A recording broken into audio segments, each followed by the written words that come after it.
sidaan ummadda salaada xaggeega ugu yeedhnaa salaada nebiga isagaa loo soo dhiibay halka axkaamta kale oo dhanna nebiga arlada isagoo jooga loogu soo dhiibay jibriil calayhi salaam soonka markii ummadda lagu farad yeelo jibriil baa loo soo dhiibay zakada markii ummadda lagu farad yeelo jibriil baa loogu soo dhiibay xajka markii ummadda lagu farad yeelo jibriil baa loogu soo dhiibay alcibaadaat anwaac alcibaadaat oo dhan markii nebiga iyo ummaddiisa lagu farad yeelayay jibriil baa nebiga loogu soo dhiibo arlada ugu keenayay laakiin salaada markay noqotay salaada nebi maxamed baa intuu arlada laga qaaday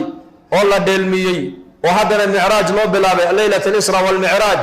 ayuu nebigu ilaahay la soo munaajooday dadna shantaa salaadood baa nebiga loo soo dhiibay shantaa salaadood laakiin habkii ummadda salaada loogu yeedhaayey nebi maxamed calayhi salaatu wasalaam iyo ummaddiisaa loo dhaafay inay ka fikirtay ka tashato markaa nin saxaabiya ayaa yidhi markaas ani waxaa ila quman buhi nebi allow inaan bir xadiida aan ku dhifano markaas qawda markii la maqlo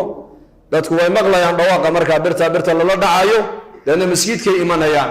markaabuu nebigu yihi taa nasaarada ayaa isticmaasho waa jarsi weeyaan ee tala kala keena buu nebigu yihi calayhi salaatu wasalaam nin kalea yidhi anigana waxaa ila quman inaan dab shidno oo dabkaa marka la arkay qiiqiisii holociisa